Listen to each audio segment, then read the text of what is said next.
I am so pleased to welcome our final plenary for this afternoon. I had the privilege of meeting Mr. Scott Hartman when I was the principal not too long ago. And the one thing that I remember about him was his passion and his storytelling. And he had the ability to really articulate how powerful his connections were with the youth. And so I'm so excited to have Scott Hartman, the Senior Director of National Community Services, overseeing the Boys Town National Hotline, Boys Town Press, and National Training Departments. Throughout his career, he has held many roles directly serving youth and families. He is active in his faith community, serving on multiple boards and councils. He is a big fan of the Cincinnati Reds and the Nebraska Cornhuskers. Woo! Go Huskers! Go Big Red! Please help me welcome Scott Hartman. So, y'all, when they said this was going to be the last session, I was like, okay, 15, maybe 25 folks, because everybody's going to go and take that opportunity to miss work and go have that margarita across the street, because nobody's going to know. I'm not telling. So I will promise I'll try not to waste your time, but I am scared to death. I'll tell you why, because I look at who attends this. I've attended this conference many times. I value the work that goes on at Project Harmony very much, but I see what y'all do, and it blows me away. So I'm like, what can I share for these folks who do the tough work, who lead the tough work, who are in the trenches every day? So I'll try my best. Thank you, Project Harmony, for everything that you do. I caught Ms. Smart's comments about the work that goes on there, and I would have to agree. In one of my roles at Boys Town, I was the youth safety auditor. And we worked with Project Harmony to learn a little bit about forensic interviewing, about transparency, what to report, what doesn't need to be reported, but you may want to look into anyway, what are best practices. So they really helped us out there. And then I've also taken advantage of their training. It's just incredible work they do. When I was in Illinois, I was in a wealthy suburb of Chicago, and they think they do everything better. They really do. And when you say Nebraska, it's just like immediately this judgment comes across their faces. So I was in their child advocacy center, and they were showing me around and saying, we do it so much better here. We're so blessed to have it. I told them that. I shamed them. It's like, well, maybe in about 10 years you all will be doing what Omaha's been doing now for a while. I'm not proud. So they asked me to share things I've learned. I'm old. I've been around for a while. I grew up in southern Indiana, hence the connection to the Cincinnati Reds. Some of y'all laughed. Cubs fans, I'm guessing.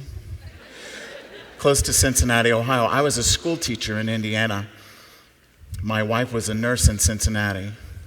Some of you are nurses and medical professionals. We got married, and I found an ad in the newspaper that said, come work with troubled children in a place called Boys Town. For those of you who are younger, a newspaper is this thing made out, and it said, come work with, so I laid it out for her on the table when she came home. Now, we had just found out we were expecting our first child, and I said, sweetheart, look at this ad. I said, there was a made-for-TV movie a long time ago when I was at Ball State University. Cardinals. It's the place, David Letterman graduated from there. Like my friends at Purdue and Notre Dame, they had all the Nobel, Neil Armstrong walked on the moon. We had David Letterman and the guy who draws Garfield the cat. Very proud of that. The most intimidating football cheer of any team. We're the Cardinals, and on third down and short, we do chirp, chirp, chirp. So anyway, I said, how about going to, I can get away from this. How about going to a place called Boys Town, take care of troubled children? I saw a movie about it. It looks really cool. And she said, I have a really good job. I went to nursing school, really like my job.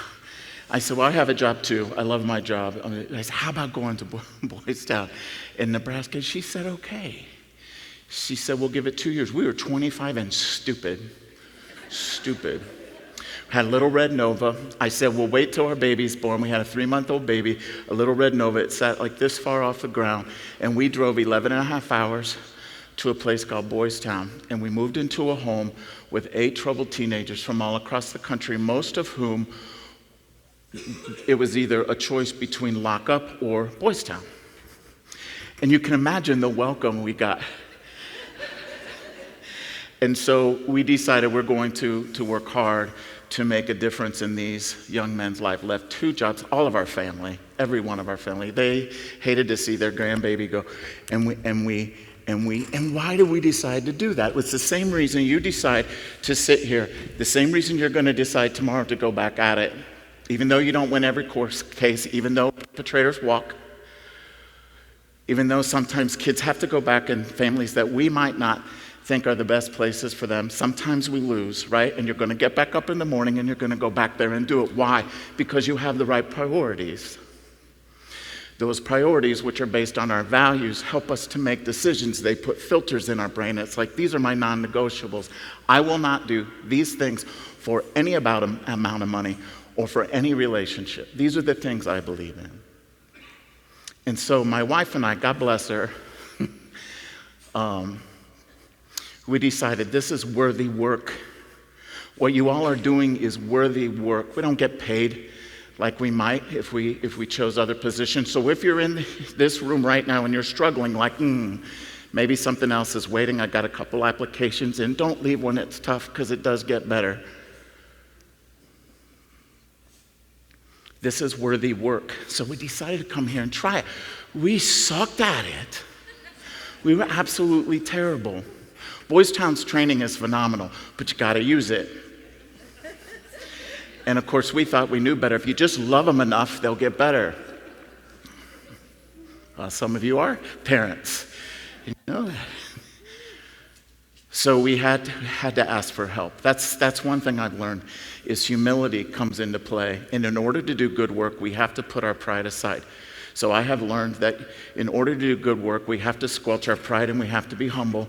And yes, sometimes we have to ask for help. When we first came to Boys Town, boys didn't play very well with your agencies. Some of you are old enough to remember. I'm not sure why, and I don't really care why, but I think we do a much better job of working together now. We're much stronger for it. We're much stronger for it. Partnering with the schools, partnering with Project Harmony, partnering with your agencies. So we started our tenure in the home, and they had our lunch. And we thought, the Reds won the World Series in 1990, which is the year we moved here. And we're sitting here watching the celebration. No, we'd be right in the middle of that. And we were in a group home with 8 angry teenagers who wanted to gut us. And we looked at each other, and our sweet little baby is like, what have we done? You've had those days. So why do you decide to get up and go after it again? Because we know that hope drives perseverance. That's the other thing I've learned, that hope drives perseverance. Hope drives perseverance. Hope is a feeling of expectation and a desire for certain things to happen, a feeling of trust, amen, a feeling of trust. Looking at the future with assurance, things do get better. And we sat in our home and we watched the Red celebration, and we finally got all 8 of the young people. It's like, this is going to get better because this is worthy work.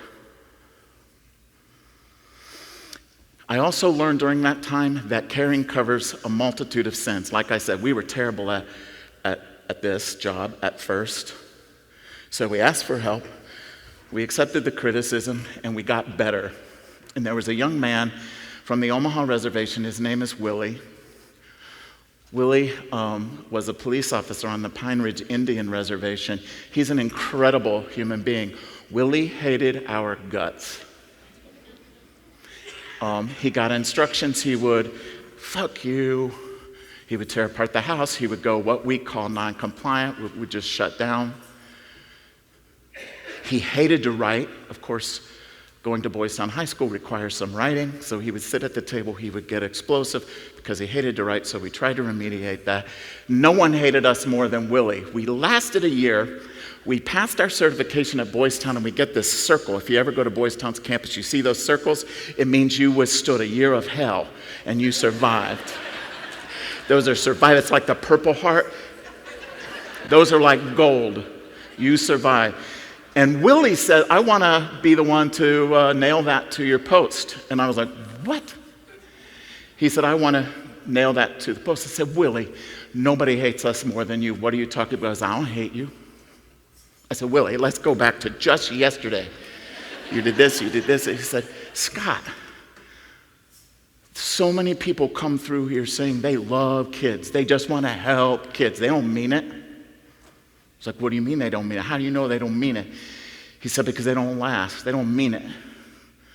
You guys last. We put you two through the ringer, and you're still here. He grabs the circle, and he puts it on the post.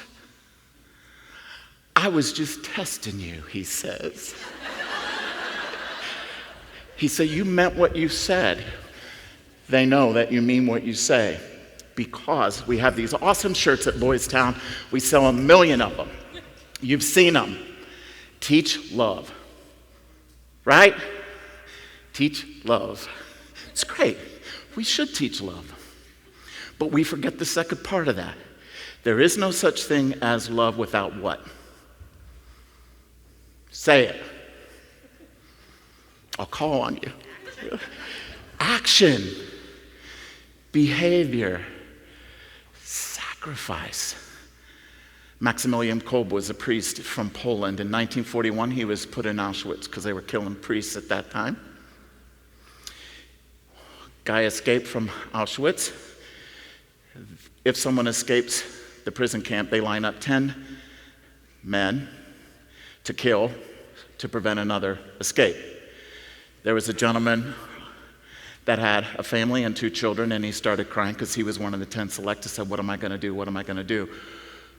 Saint Maximilian Kolbe stepped forward and said, I'll take his place. For 2 weeks, they starved him, finally killed him with carbolic acid. There is no such thing, he said, as love without sacrifice. You do it every blessed day. You know you do, and you don't get credit for it, and you don't get paid enough for it, and you do it every blessed day. Why? Because it's worthy work. Because it's worthy. Willie is worthy work. He got a promotion, and he sits behind a desk and he writes reports all day. I said, it's justice. It is justice. He also does things like takes abandoned bicycles and fix them up and drops them off for the young people in town so they have something to do. Have good priorities, have non-negotiables. I worked with a gentleman who left Boys Town and he got a second chance at another place.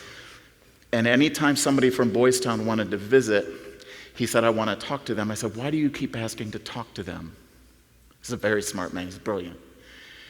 And he said, Scott, because when I was at Boys Town, I was in leadership and I hurt good people. I said, why did you hurt good people? Because I was told to. This man held on to that. He ended up getting very sick. He would tell you, and I think I'm okay sharing his story, he would tell you the stroke that he had was a lot of the guilt he carried because of how he treated people. Don't treat people poorly for any job or for any relationship. That comes from having good priorities. Can I get an amen for that? I have learned it's more important to be good in order to do good instead of worrying about getting more goods. Well, I know when I'm not being good. I know when my conscience is troubled and my work suffers. So if you're going to go out there and do this work that you know, you've had good days, bad days, you know when you're not right with your priorities. So we have to be good in order to do the best good. The nuns used to say, you know, you're all going to be worm food someday, which is a pleasant thought.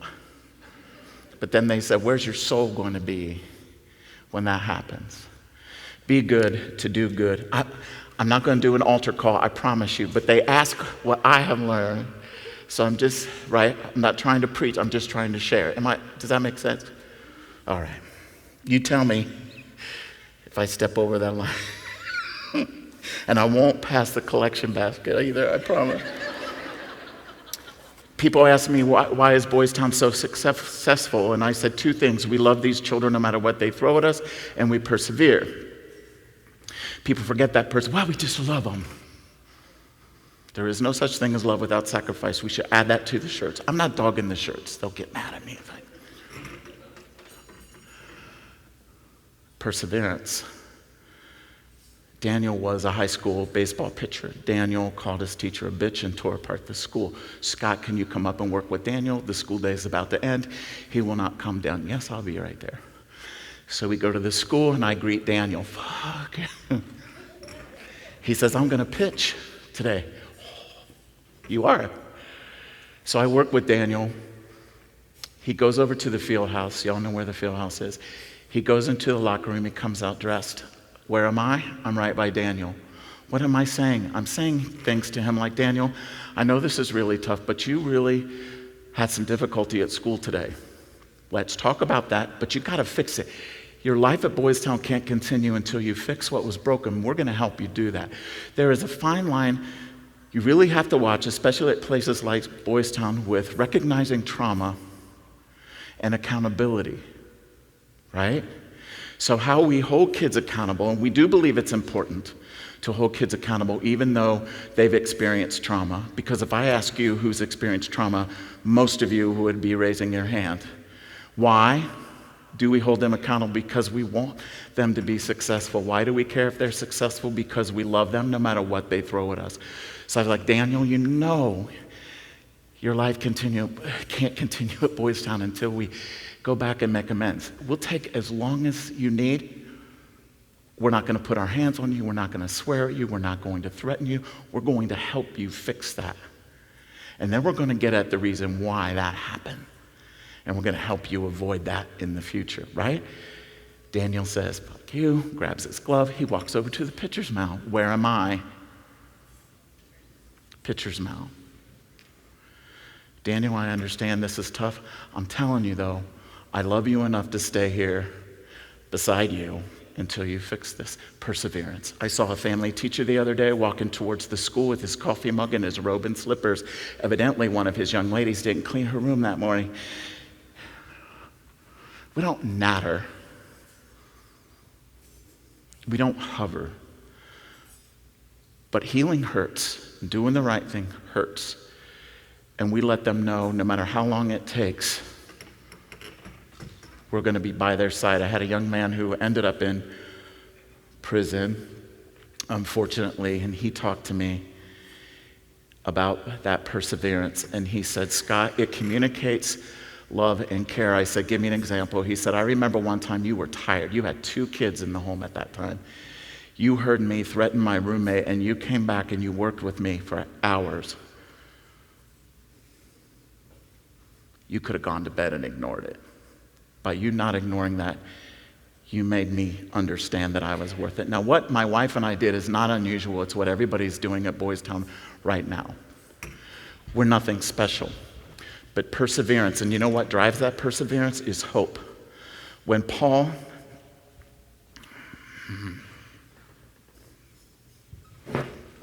was a 13-year-old who came to us from Denver, and he had a hard time at school, and the doctor told us that he was on more lithium than he had even put adults on. So this was a high-risk admission. They called me from our middle school, and they said, could you come up? Paul is really struggling. I go up, and Paul was physically violent. He had torn apart the band room. He had damaged band instruments. Remember the CAT tests? Went to the files and pulled all of those out, rearranged the files. The kids that had put the yearbook together had everything ready to go to the printer. Pictures, pulled, all of that destroyed. And so I said, I'm going to do the Boys Town thing. I'm not going to do my hands on. I'm going to use my words. I'm going to give him time. I'm going to keep him safe. I'm going to keep others safe. But he's done a lot of damage. They were like, that's okay. Things can be easily replaced. Do not put your hands on that child. I said, okay. So I worked with Paul for hours in the school. It was him, the custodian, and myself. I'm talking about perseverance.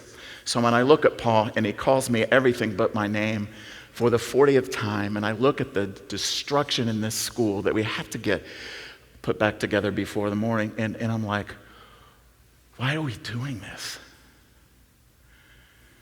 And it's the concept of hope that made me sit there for hours and follow Paul around the school and work with him. And I called our supervisor. I said, you got to come and look at this. I'm worried I'm not doing the right thing. Is there something else I should be doing? And they watched me for an hour, and they patted me on the back, and they said, you're doing great. Keep it up. Paul eventually calmed down. He was able to come home. He was able to have dinner. He was able to go to bed. And he said something to me that will stick with me forever. He looked at me and he said, why didn't you tie me down? Why didn't you tie me down? Because if you would have tied me down, then I would have known what to do. So we asked for help, and we found out that Paul in Denver had been in a hospital where they used chemical and mechanical restraints. And this was his first placement since then. And I said, Paul, we'll work with you for days if we have to, but we're not going to tie you down. And we're not, right? And sometimes physical interventions are necessary. I'm not saying it. You got to make sure that they're safe. You got to make sure that other people were safe. In our hospital setting, they do occur. But we were going to persevere with Paul.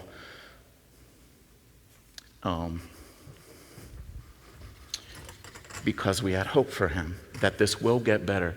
And even if we have to do it a million times, we're not giving up on this young person. You all know what I'm talking about. You all know what I'm talking about. In order to be effective, I have to keep my pride in check because I don't know much. I have learned in order to be effective, I have to keep my pride in check because I don't know much. It's possible, I have learned, it is possible to look beyond the behavior and into the heart. It is possible. I'll tell you the time it became true for me. Michael was 16 and he was from Pueblo, Colorado. And Michael was in a gang and he had hurt lots of people, like crowbar to the face kinds of things. So he had to go in front of the judge. The judge says he gets sentenced to Denver to this place they call Rock Mountain, and where the juveniles actually at that time busted rocks for punishment because they had done bad things. And there was a little nun, so I'm told, in the courtroom from Catholic Social Services that said, Judge, he needs a chance at Father Flanagan's. And the judge says, we hate Nebraska. We're not paying Nebraska to take care of Colorado children. They just beat us in football again. This was a while ago. They just... and the nun said, Judge, I taught you in 5th grade, if you don't send him to Boys Town, I will tell the court how you behave. If the judge says you're at Boys Town. They brought, so I'm told, they brought Michael to the border in shackles, 16-year-old kid, wrists and ankles. And then when they picked him, Boys Town picked him up on the border, it has to be all official. We asked them to remove the shackles. So we got Michael in our home. And they said, this is a high-risk admission. We're doing the good sister a favor. She's a big fan of Father Flanagan. He probably won't last because he's hurt lots of people. Michael told us, quit trying to help me. There is nothing you can do for me. I mean, he had a look on, he goes, there is evil running through my veins. Quit trying to help me. Michael said he had made a pact with Satan. He had signed away his soul. And what he asked the devil for was $1,000 in each pocket and a bitch on each arm. And he said, Scott, the next day I'm walking down the streets of Pueblo, Colorado, and I have $1,000 in each pocket and a girl on each arm. I know where I'm going. This kid had no hope. Now, there is no chapter in our manual at Boys Town on how to deal with young people who have made a pact with Satan. So I got help. I got help with that one. Someone more qualified than I in that, but he did get help. One day, this is where I learned that we're in this for the long haul. This is where I found out that the good Lord's going to help us get through these trying times, that perseverance and hope are real. Michael came home from school one day, and we stand at the door and we greet our guys to see how they did, ask them about their day, because they've never experienced this before, a lot of them. Michael, how was your day? My wife's standing there holding my 3-month-old daughter. He drops his book bag, looks at Michael was big. Back then I was skinny. It was a long time ago. I was skinny. I looked like a Q-tip. I have a big head, skinny body. He would have snapped me like a twig, this kid. I said, how was your day? He says, fuck you, and points at my wife, and he says these words. And you know what, Scott? She ain't nothing but a white trash whore. Now, split-second speed, y'all know, right? Here's what we're guilty of. We're guilty of saving him from prison. We're guilty of getting his mother there for Thanksgiving to surprise him. We're guilty of making sure he gets a job off campus because he has the skills. We made sure he knew how to ask a girl out for prom, made sure he knew how to dress for prom, and had transportation. This is what we're guilty of. We got a safe home, 3 square meals plus snacks a day, a good education. And this is like the indignity that goes on in our brains. How dare! That's why the pride has to be supplanted, because you can't think that. Now, administration said, if Michael gives you any trouble at all, you pick up the phone, we'll get him back to Colorado. He's a high-risk admission. I looked at the phone. It was a landline. It's a long time ago. So I started to walk towards the phone, and it hits me. Father Flanagan said, why do you come here? Did you come here to have a cushy existence? Did you come here just so you could say, oh, we're helping poor, troubled children? Or did you come for kids like Michael? Well, the answer was the third. Then do not pick up the phone and do what you were taught. Do what you know you're supposed to. Put your pride away. There is no hurrying this. This is going to go for a long time, and it did. And so I started talking to Michael. Michael, it sounds like you had a fuck you. Got my wife and daughter to safety. He broke pool cues, went after the other guys in the home till we got them to safety. He pulled the game system out of the wall, broke the televisions, got a cigarette, put holes out in the carpet. Now, where he got cigarettes, I don't know, because we thought we were pretty good at monitoring. Obviously.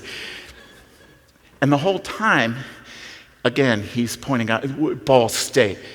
What do you get a diploma out of a Wheaties box?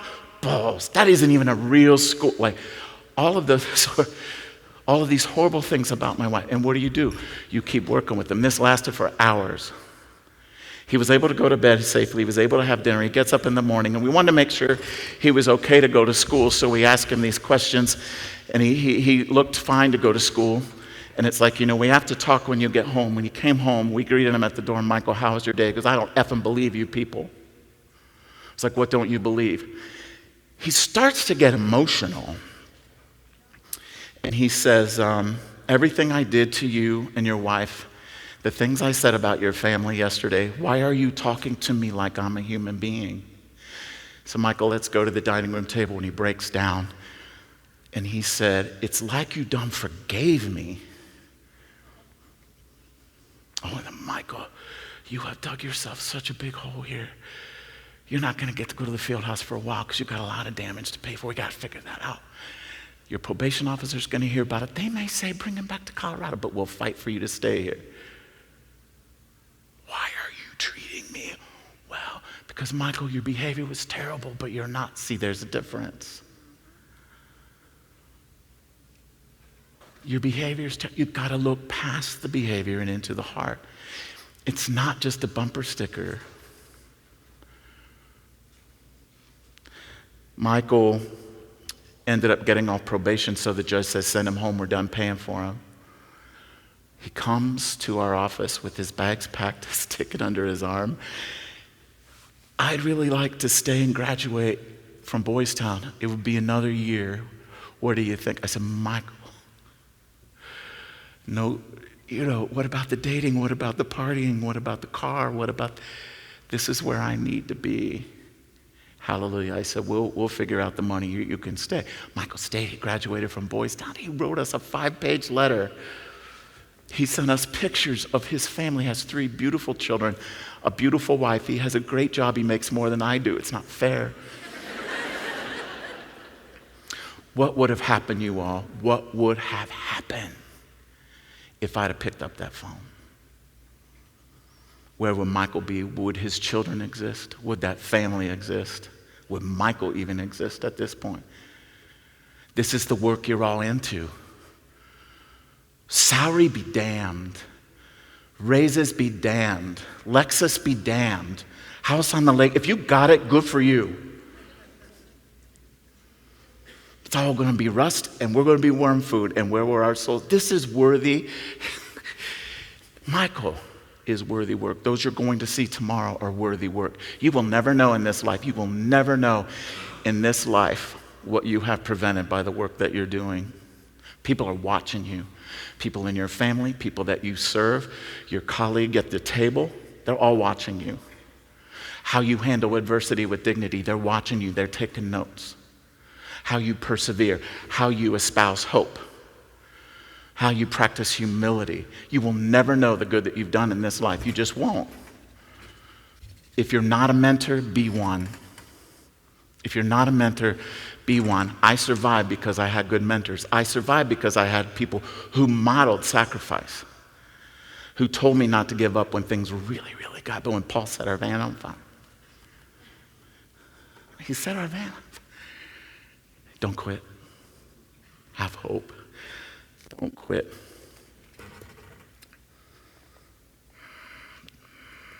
Evil exists. I've learned that in 40 years, and I learned that from the guys. I learned that from the kids. Evil exists. You see it. You see it in the perpetrators. Evil exists.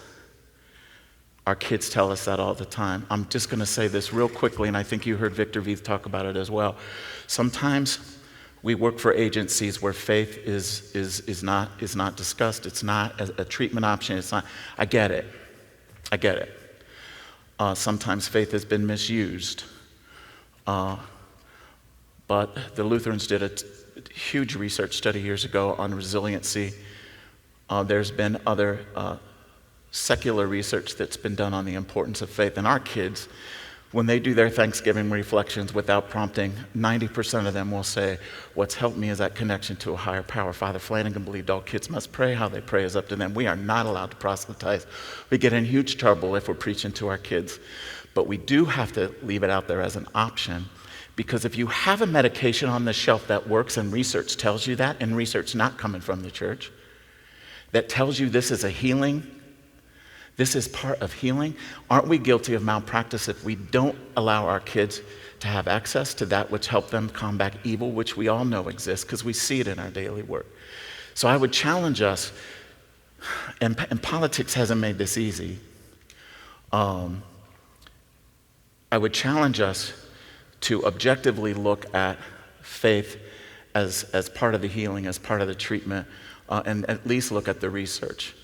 And not be, I've worked with agencies that are very hostile. We do national training, and when they see Father Fred, it's like, take it out of the contract. We want nothing to do with the church. I get it.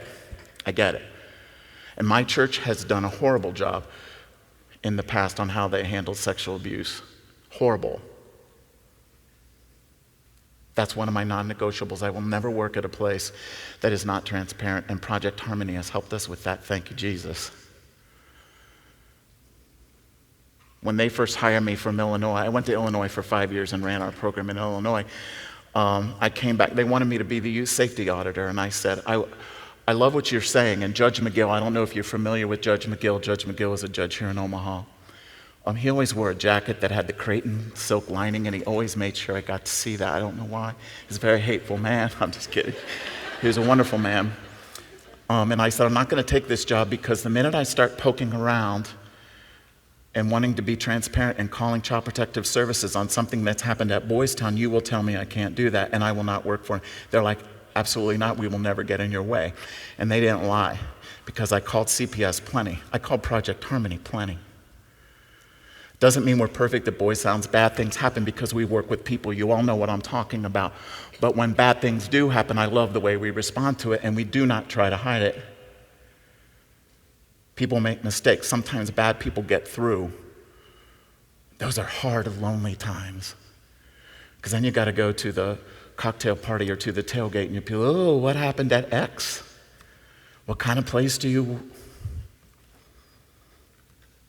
Transparency is important. Again, some of you in this room have helped really promote that. Evil exists.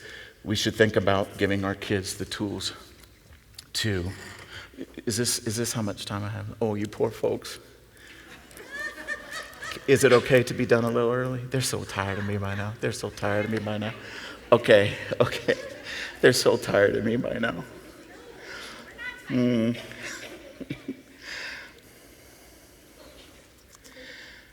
It's okay sometimes to simply ask why, no matter what program you use. At Boys Town, we have a very specified program that's been research-based. Other people replicate it all across the world. I was just in Spain recently where we talked about the power that Boys Town programs have, but really it's all about the love and the sacrifice and the perseverance, quite frankly. But we do believe it's important to teach kids and give kids what they need to be successful. So you'll see us teaching all the time, even with our families around the dinner table, in our in-home family services program. I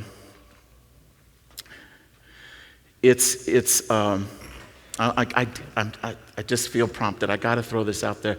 If you have families hurting, the Nebraska Family Helpline 24/7, and it's free, and they will call your families back.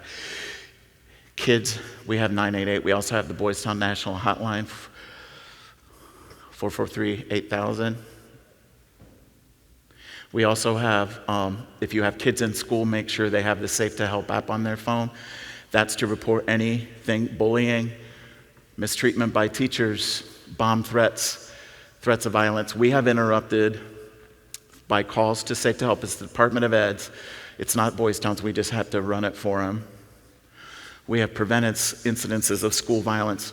We have found weapons in the school because friends have said, my buddy's got a gun in his backpack. Here's his locker number.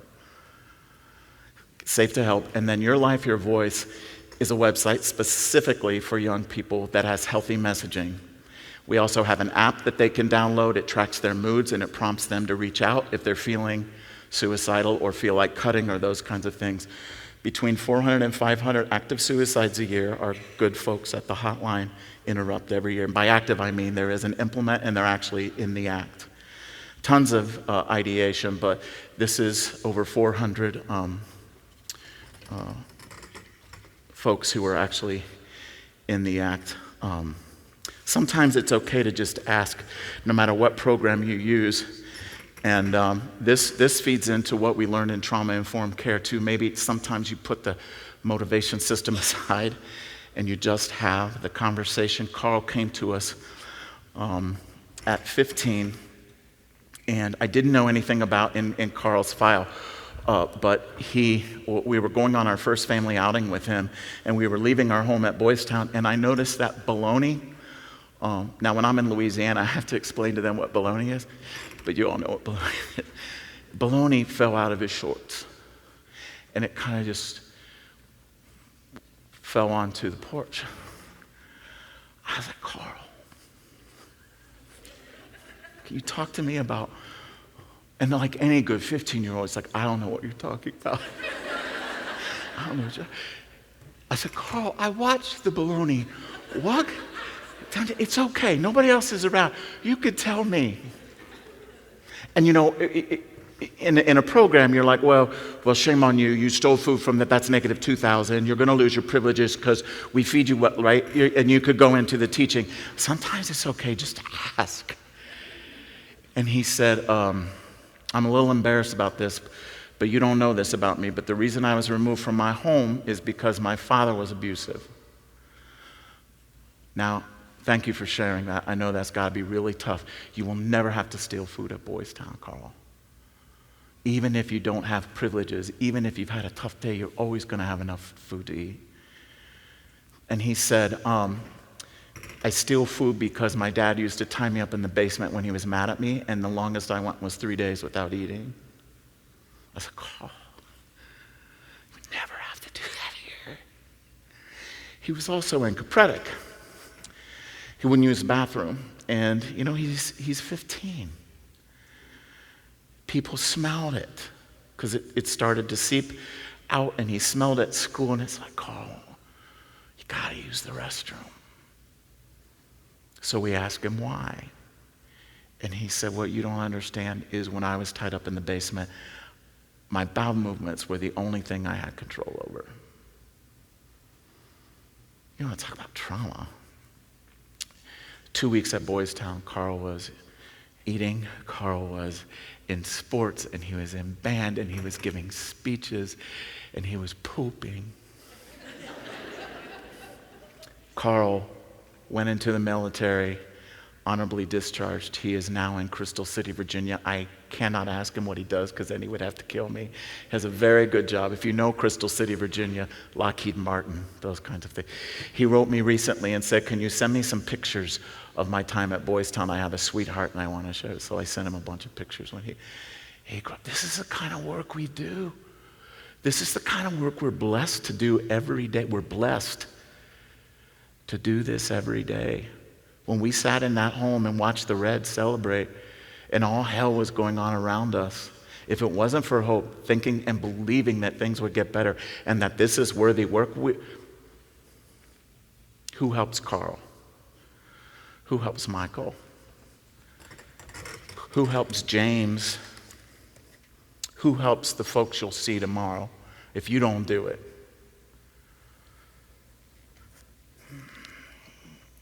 I have learned that in 5 seconds we can change someone's life and prevent them from harming themselves. We had a young lady, my wife had to help, because she was a nurse, she had to help change her bandages.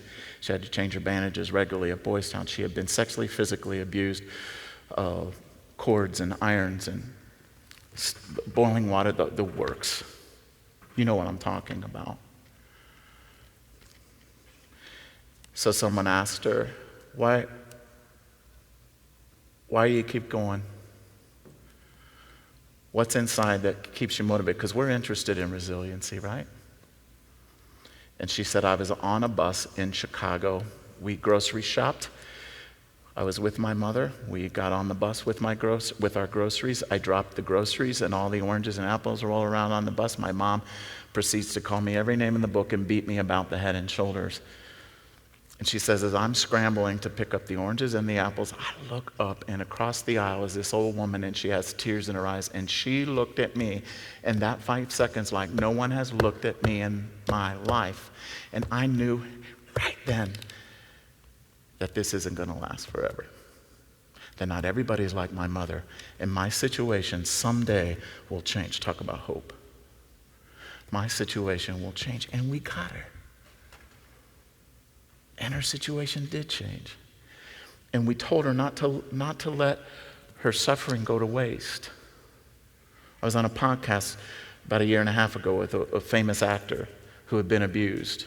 And he uses his podcast now to help other people not harm themselves. And he lamented that he missed out on so much of his childhood. It's like, yes, that cannot change. That has been done. There's no excuse for it, and it's horrible, but don't waste your suffering. What he was doing through that podcast was healing. So we tell our kids that at Boys Town. This wasn't what you would have chosen for yourself. What are you going to choose for your family? What are you going to choose for those around you? You know by sharing your story, don't waste your suffering. Some of you in here, don't waste your suffering. The suffering's there. And by not wasting your suffering, it can cause some healing too. Every child deserves an irrational advocate. Every child deserves an irrational advocate. Michael deserved an irrational advocate. Willie, we heard Ms. Smart talk about her irrational advocate that kept her going. It's so true. You are that irrational advocate. Well, you don't care what people think of you. You are speaking up for this child or this family. Consequences be damned. Every child deserves you. Every child deserves that. Am I making any sense? I have also learned that I have a lot more to learn. This business can be lonely. This business will be trying. There is no maybe. It is trying. And we should thank God every day that we have this gift and the opportunity to do it. I'm so impressed with you all. I can't believe they asked me to talk to you all. I am in awe of your work. We are so blessed to be in this city. We are so blessed to be in this city with the resources and this. So I appreciate you foregoing the margarita to listen to me. And we're going to get you off to that now. Thank you very much. Thank you.